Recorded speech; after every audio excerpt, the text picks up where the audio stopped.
ಜಾತಿವಾರು ಸಮೀಕ್ಷೆಯನ್ನ ಇವತ್ತು ಏನು ಸರ್ಕಾರದಲ್ಲಿ ಮಂಡನೆ ಆಯಿತು ಅದನ್ನ ಇತ್ಯರ್ಥ ಮಾಡಿ ಜಾರಿಗೊಳಿಸಬೇಕು ಅಂತೇಳಿ ನಾವು ಮೂಲ ಉದ್ದೇಶ ಇಟ್ಕೊಂಡು ಈ ಪ್ರೆಸ್ ಮೀಟ್ ಅನ್ನು ಮಾಡಿದ್ವಿ. ಒಂದು ಎರಡನೇದಾಗಿ ಕುಮಾರಸ್ವಾಮಿ ಅವರು ಈ ಒಂದು ಹೇಳಿಕೆಯನ್ನು ಕೊಟ್ಟಿದ್ರು. ಏನು ಅಂತಂದ್ರೆ ಈ 2A ನಲ್ಲಿ ಬರ್ತಕ್ಕಂಥ ಎಲ್ಲ ಪಾಲನ್ನ ಬೆಣ್ಣೆ ತಿಂದವರು ಯಾರು ಅಂತೇಳಿ ಒಂದು ಸ್ಟೇಟ್ಮೆಂಟ್ ಮಾಡಿದ್ರು. ಅದರ ವಿರುದ್ಧವಾಗಿ ಕುಮಾರಸ್ವಾಮಿ ಅವರಿಗೆ ಎಚ್ಚರಿಕೆಯನ್ನು ಕೊಟ್ವಿ. ಆಧಾರದ ಮೇಲೆ ಜನಗಣತಿ ಆಧಾರ ಏನು ಸಂಖ್ಯೆ ಮೇಲೆ ಪಾಲನ್ನ ಕೊಡ್ತವೆ, ಅದು ಸಹಜವಾದ್ದು. ಅದನ್ನ ಇವರು ಮೂಲ ಉದ್ದೇಶ ಇಟ್ಕೊಂಡು ಈ ರಾಜ್ಯದಲ್ಲಿ ಮುಖ್ಯಮಂತ್ರಿಗಳಾಗಿ ಒಳ್ಳೆ ಜನಪ್ರಿಯತೆಯನ್ನು ಗಳಿಸ್ತಾ ಇದ್ದಾರೆ. ಒಬ್ಬ ಹಿಂದುಳಿದವರು, ಒಬ್ಬ ಕುರಿ ಕಾಯ್ತಕ್ಕಂಥ ವ್ಯಕ್ತಿ ಬೆಳಿತಕ್ಕಂಥನ್ನ ಸಹಿಸದೇ ಇರತಕ್ಕಂಥ ಇಂಥ ಕುಮಾರಸ್ವಾಮಿ ಮತ್ತು ಸನ್ಮಾನ್ಯ ಶಿವಶಂಕರಪ್ಪನವ್ರು ಕೊಡ್ತಕ್ಕಂಥ ಹೇಳಿಕೆ ವಿರುದ್ಧವಾಗಿ ಇವತ್ತು ನಾವು ಪ್ರತಿಭಟನೆಯನ್ನ ಅದನ್ನ ಅವರ ಹೇಳಿಕೆಯನ್ನ ಖಂಡಿಸಬೇಕು ಅಂತೇಳಿ ಈ ದಿವಸ ನಾವು ಪ್ರೆಸ್ ಮೀಟ್ ಅನ್ನು ಕರೆದಿದ್ವಿ. ಅದರಂತೆ ಇವತ್ತು ನಾವು ಹೇಳಿದ್ದೇವೆ, ಅವರು ಇದೇ ರೀತಿ ಏನಾದರೂ ಮುಂದುವರೆದಿದ್ದೇ ಆದ್ರೆ ಇಡೀ ರಾಜ್ಯಾದ್ಯಂತ ಪ್ರತಿಭಟನೆಗಳನ್ನ ಮಾಡ್ತಕ್ಕಂಥದ್ದು, ಅವರ ಹೇಳಿಕೆಗಳನ್ನ ಖಂಡಿಸತಕ್ಕಂಥದ್ದು ಮಾಡ್ತೇವೆ.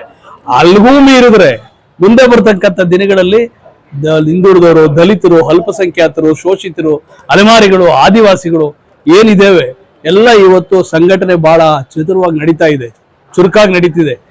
ಏನು ಒಕ್ಕೂಟದ ಅಧ್ಯಕ್ಷರಾದಂತಹ ಪ್ರಧಾನ ಸಂಚಾಲಕರಾದ ರಾಮಚಂದ್ರಪ್ಪನವರ ನಾಯಕತ್ವದಲ್ಲಿ ಈ ರಾಜ್ಯದಲ್ಲಿ ಎಲ್ಲ ಸಮುದಾಯಗಳು ಸೇರಿ ಈ ಒಂದು ಸಂಘಟನೆ ಪ್ರಬಲವಾಗಿ ನಡೀತಾ ಇರತಕ್ಕಂಥದ್ದನ್ನ ನೋಡದೆ ಅವರಿಗೆ ಸಹಿಸಕ್ ಆಗ್ತಾ ಇಲ್ಲ.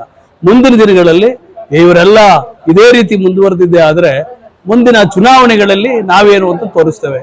ಶಾಮನೂರು ಶಿವಶಂಕರಪ್ಪನವ್ರು ಹೇಳಿದ್ದಾರೆ, ಒಕ್ಕಲಿಗರು ಮತ್ತು ಲಿಂಗಾಯತರನ್ನ ನೀವು ಎದುರು ಮಾಡ್ಕೊಂಡು ವಿರೋಧ ಮಾಡ್ಕೊಂಡು ನೀವು ಸರ್ಕಾರ ನಡೆಸ್ತೀರಾ ಅಂತ ಹೇಳಿದ್ದಾರೆ. ಅದೇ ರೀತಿ ನಾನು ಹೇಳ್ತೇನೆ, ಇವತ್ತು ಕರ್ನಾಟಕ ರಾಜ್ಯದಲ್ಲಿ 70ರಿಂದ 75% ಇರ್ತಕ್ಕಂಥ ಹಿಂದುಳಿದವರು, ದಲಿತರು, ಅಲ್ಪಸಂಖ್ಯಾತರು ಒಗ್ಗಟ್ಟಾದರೆ ನೀವು ಒಕ್ಕಲಿಗರು ಮತ್ತು ಲಿಂಗಾಯತರ ಸಮೂಹ ನೀವು ಎಷ್ಟು ಸಂಖ್ಯೆ ಆಗ್ತೀರಾ ಅಂತ ಯೋಚನೆ ಮಾಡ್ಬೇಕಾಗ್ತದೆ.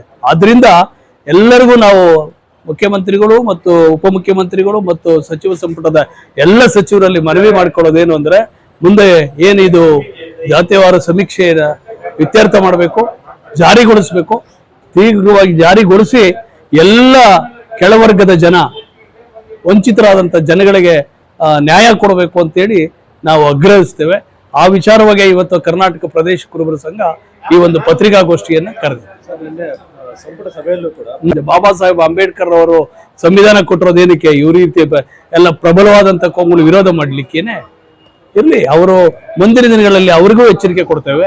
ಅದು ಶಾಮನೂರು ಶಿವಶಂಕರಪ್ಪನವ್ರು ಇರ್ಬೋದು, ಸನ್ಮಾನ್ಯ ಉಪಮುಖ್ಯಮಂತ್ರಿಗಳಾಗ್ಬೋದು, ಎಲ್ರಿಗೂ ನಾವು ಈ ಒಂದು ಸಂಘದ ವತಿಯಿಂದ ನಾವು ಎಚ್ಚರಿಕೆಯನ್ನ ಕೊಡ್ತೇವೆ.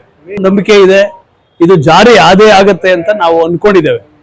ಜಾರಿ ಆದ್ರೆ ಈ ಸರ್ಕಾರಕ್ಕೆ ಮತ್ತು ಇವತ್ತಿನ ಇರ್ತಕ್ಕಂಥ ಎಲ್ಲ ಸಚಿವ ಸಂಪುಟದ ಎಲ್ಲ ಸಚಿವರಿಗೆ ಗೌರವ ಬರ್ತಕ್ಕಂಥ ಕೆಲಸ, ಇತಿಹಾಸದ ಪುಟಗಳಲ್ಲಿ ಅಜರಾಮರಾಗಿ ಉಳಿತಕ್ಕಂಥ ಒಂದು ನಿರ್ಧಾರ ಇದಾಗಿದೆ, ಐತಿಹಾಸಿಕ ನಿರ್ಧಾರ ಆಗ್ತದೆ.